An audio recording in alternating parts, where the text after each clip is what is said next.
Welcome back, crew.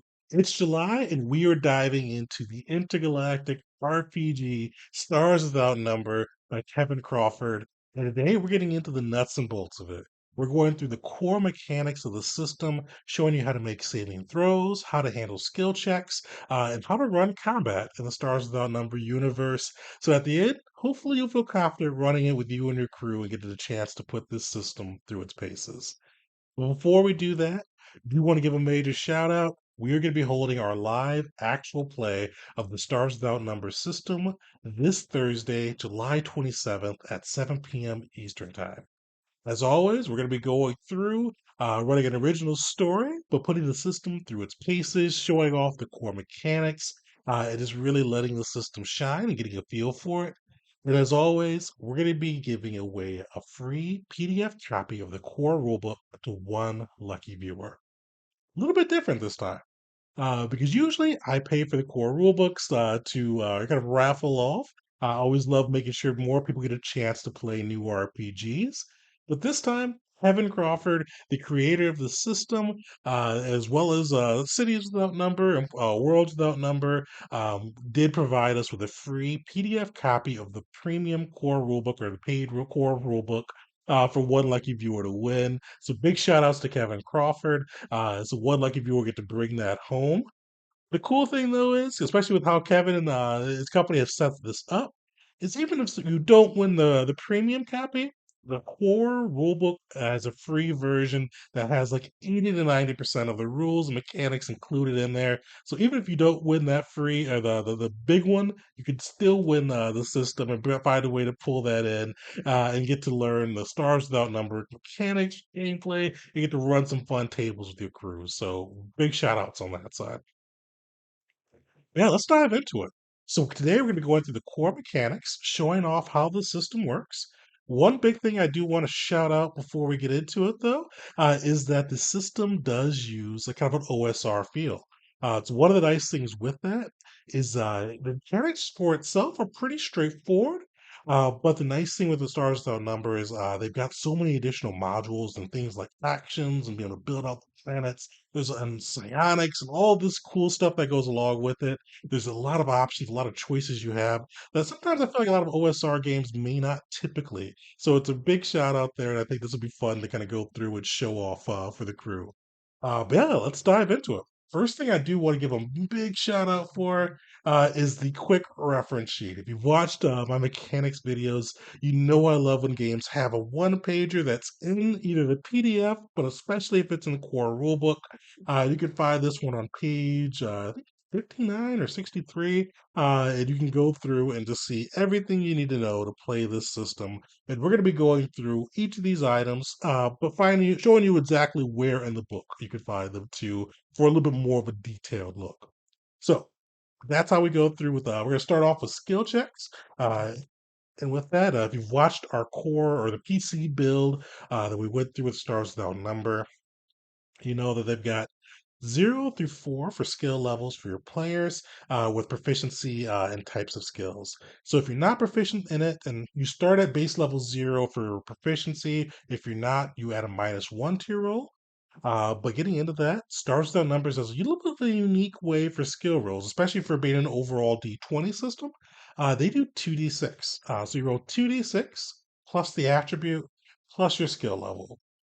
So with that, one of the cool things I want to shout out for this one because I hear from a lot of the RPG community, some of the more statistically inclined people who have gone through and they like this D6 method a little bit better, just due to being more statistically even with less highs and lows that the D20 can provide. So it's gonna be cool to see how this plays out in person. I've never done a system where the D20 is the main system for like attack and saving throws, but there's a different dice system for skills. So it should be pretty cool to see how that rolls. So big shout outs to them for that. With this though, so I want to kind of highlight. Typically, in other RPGs, your skills are usually tied directly to one kind of immovable attribute. It stars without numbers. You do get to pick which attribute you'd like to use.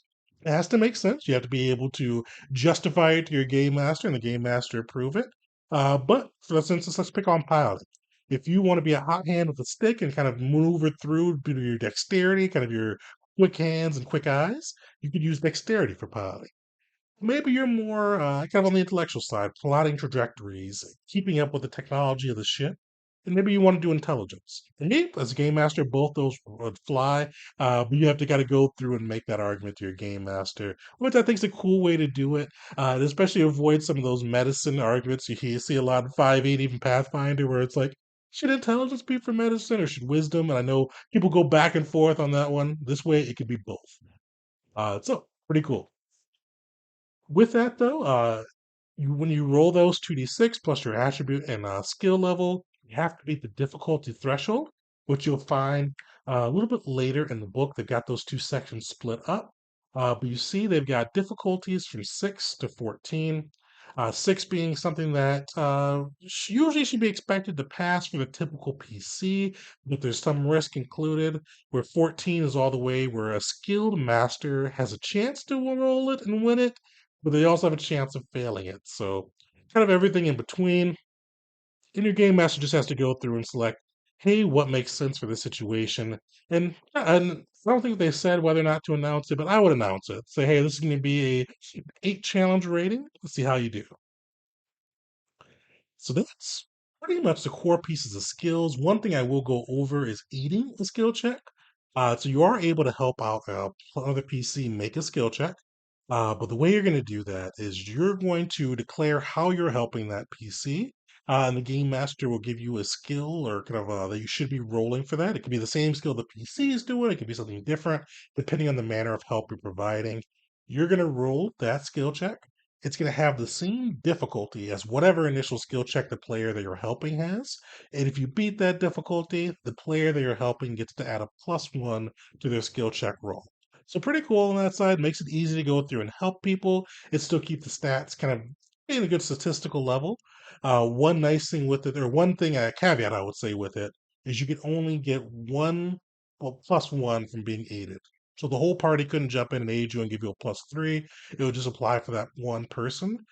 But the nice thing is there's no limit to the number of people who can attempt to aid you. Since there's a chance to fail with this one, if the whole party attempted to aid you, but only one person got through, you could add their +1. If two people got through, you just take a +1. So pretty easy on that side.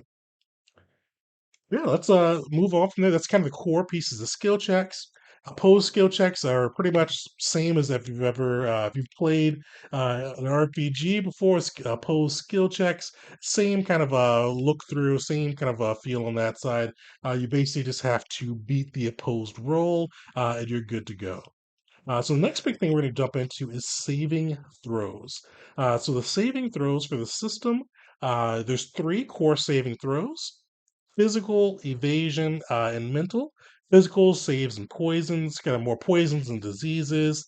Evasions evading like explosions. Mental resisting psychic powers and other mental effects.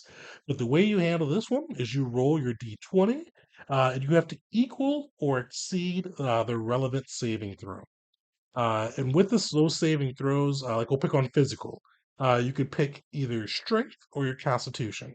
And whatever one that is with the attribute that you link to it, and you'd have to roll above or equal to that attribute. So if you had a 12 in strength and you had to make a physical saving throw, you would roll that d20. And if you were at 12 or above, you would succeed. Below, you would fail.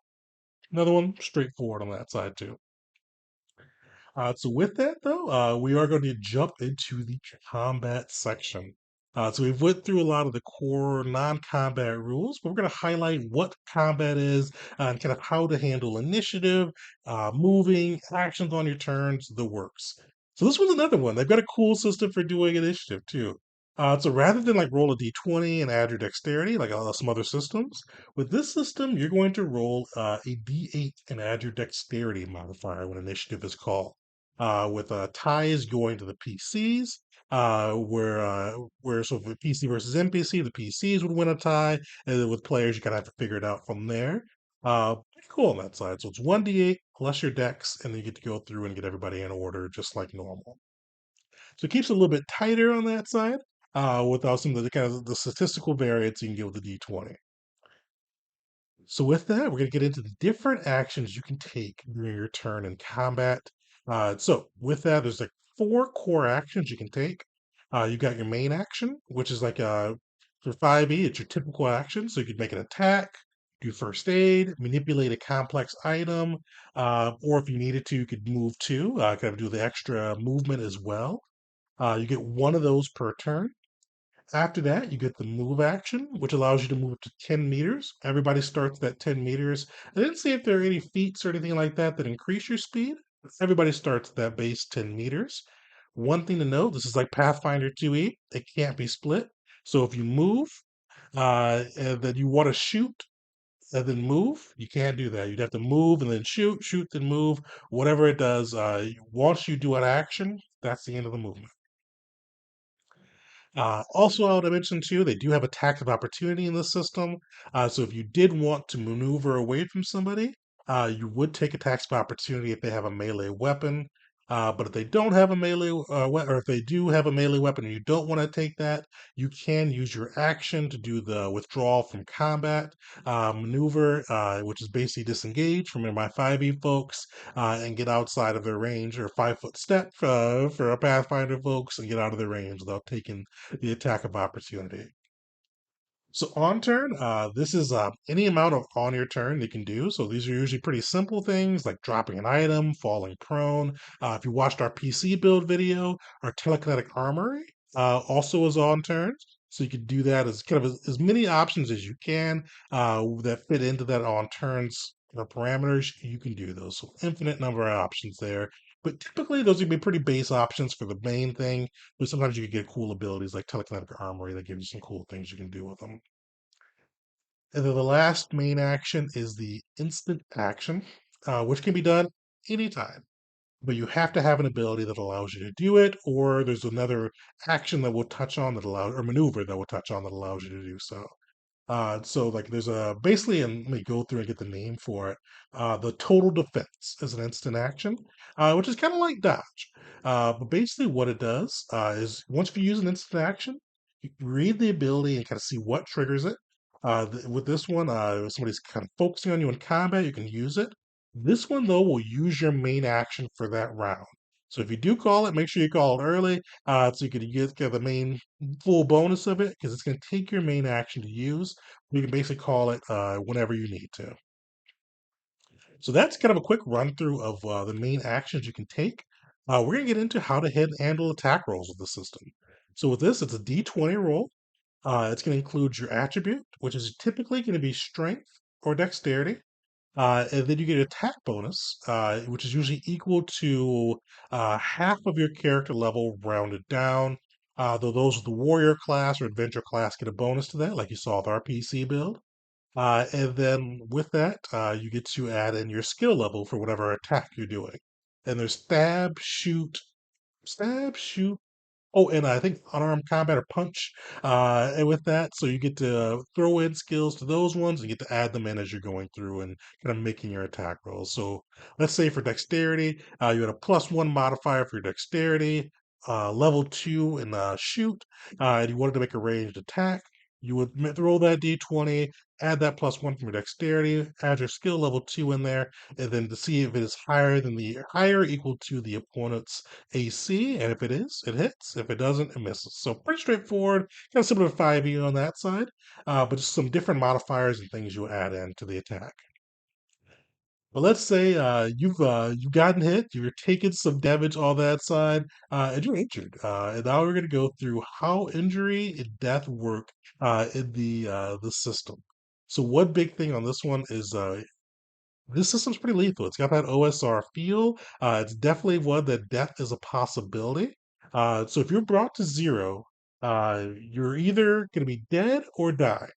So typically you'll be dying if you've been hit by like regular weaponry or kind of any lethal means. Somebody hits you with like their punches or things that may be non-lethal, you could just be unconscious. But typically you're probably going to be in the dead or die. Dying is usually what's going to happen if you're hit by like a gunshot or stabbed or anything like that. And with a dying condition, you can't take actions, but you can still yell and shriek, or you can be unconscious. They leave it up to you. So you can have some fun RP with that. But if you're dying, you will be dead in 6 rounds if nobody stabilizes you or helps you out there. So there's no death saving throws. It's you need to be up and back conscious or stabilized within 6 rounds. Now you can be straight dead too. And it gives us kind of some DM discretion, but heavy weapons, explosives, other big things like that, the GM can decide to say, hey, that kills you outright. So kind of keep an eye out for those ones. But typically you'll be thrown in that dying condition where creatures can try to stabilize you.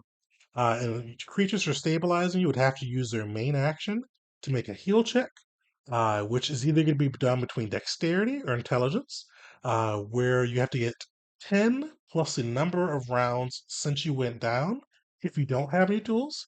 If you have tools, it's a little bit easier. It's 8 plus the number of rounds you went down. So if you were down 2 rounds ago, 8 plus that would be 10 they'd have to beat on that check. And it gets a little easier if you have a Lazarus pack, which brings it down to 6 plus the number of rounds the opponent went down.